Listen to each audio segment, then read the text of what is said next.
Halo sahabat sains seru. Kalau melihat kembali alat transportasi di zaman dulu, kita pasti nggak pernah nyangka dengan perkembangan transportasi yang ada sekarang ini. Mungkin dari dulunya orang kemana-mana naik kuda, kemudian mulai ada sepeda, berkembang menjadi motor dan mobil, dan bahkan sekarang kita punya alat transportasi yang bisa terbang dan membuat kalian sampai ke tempat tujuan dengan cepat. Ada nggak sih yang pernah mikir kenapa pesawat itu bisa terbang? Kalau ngebandingin sama burung sih memang sama-sama punya sayap, tapi kalau terbangnya burung ini kan karena sayapnya dikepakkan. Sedangkan pesawat sayapnya aja nggak gerak, kenapa masih bisa stay di udara gitu? Nah, pertanyaan inilah yang bakalan menjadi pembahasan dalam video kita kali ini. Langsung aja kita bahas.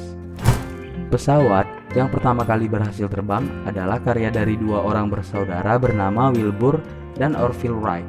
Penemuan menakjubkan ini berhasil terbang selama 4 kali penerbangan jarak pendek pada tahun 1903 di Kitty Hawk.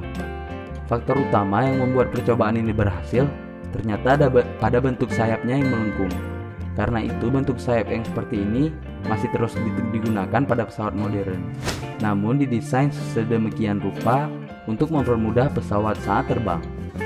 Setelah penemuan oleh kakak beradik ini, inovasi dan pengembangan terhadap teknologi pesawat terbang terus dilakukan hingga menjadi seperti sekarang. Kunci dari fungsi pesawat adalah desain dan mesinnya.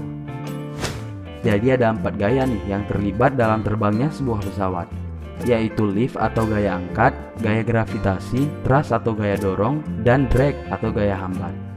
Kita tahu kalau gaya gravitasi itu menarik sesuatu yang berat tetap berada di permukaan bumi. Nah, berdasarkan teori tersebut, agar sebuah pesawat dapat mengudara, harus ada dong gaya lain yang lebih besar dari gravitasi buat ngedorong pesawat ke atas. Gaya tersebut adalah gaya angkat atau lift yang dihasilkan oleh sayap pesawat. Sayap yang agak melengkung atau aerofoil ini memungkinkan bagian bawah pesawat terkena tekanan yang lebih besar daripada bagian atas sayap. Sudut yang terbentuk dari sayap dengan aliran udara disebut angle of attack. Karena adanya aliran udara dengan kecepatan berbeda di bagian atas dan bawah membuat perbedaan tekanan. Nah, perbedaan tekanan pada atas dan bawah inilah yang bikin gaya angkat lebih besar dari gaya gravitasi sehingga pesawat dapat terbang di udara. Nah, untuk dapat bergerak maju ke depan yang paling berperan itu adalah mesinnya, baik mesin baling-baling, jet ataupun roket. Sedangkan gaya yang terlibat di sini adalah gaya dorong atau thrust.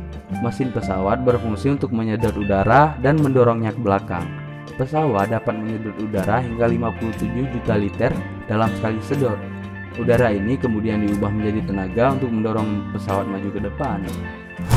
Saat di atas sana, nggak mungkin dong pesawat cuma maju lurus saja. Pasti harus belok kanan atau belok kiri supaya bisa sampai tujuan yang ditentukan. Gaya yang berperan pada pengendalian gerakan ini adalah gaya drag. Gerakan-gerakan berporosnya terdiri pada 3 sumbu. Setiap bagian sayap, kiri dan kanan mempunyai sebuah aileron yang gerakannya berlawanan. Bila aileron kiri bergerak ke bawah, aileron kanan bergerak ke atas, sehingga pesawat dapat berputar pada sumbu longitudinal. Sumbu berikutnya adalah sumbu vertikal yang memungkinkan pesawat bergerak ke kiri atau ke kanan, dikontrol oleh komponen yang disebut rudder. Rudder terletak pada bidang ekor tegak atau vertical stabilizer. Sumbu berikutnya adalah sumbu lateral, sehingga pesawat dapat bergerak menuki atau menanjak, yang dikontrol oleh bidang kemudi elevator.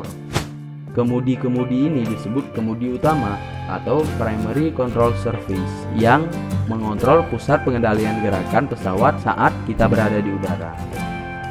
Nah, itu dia guys video kali ini yang menjawab pertanyaan kenapa pesawat bisa terbang. Gimana kira-kira? Bermanfaat nggak nih? Mungkin agak berat karena banyak istilah asing yang jarang kita dengar, tapi paling tidak kalian udah ngerti dong konsep dasar dari kenapa pesawat bisa terbang. Kalau ada yang mau ditanyakan lagi, silahkan dicantumkan aja di kolom komentar. Kami juga udah ngelis beberapa video lain yang mungkin menarik buat kalian nih. Langsung aja diklik salah satu rekomendasi video yang udah muncul di depan kalian. Terima kasih ya udah nonton video ini sampai habis. Sampai jumpa di video berikutnya. Semoga harimu menyenangkan. Stay safe and stay cool.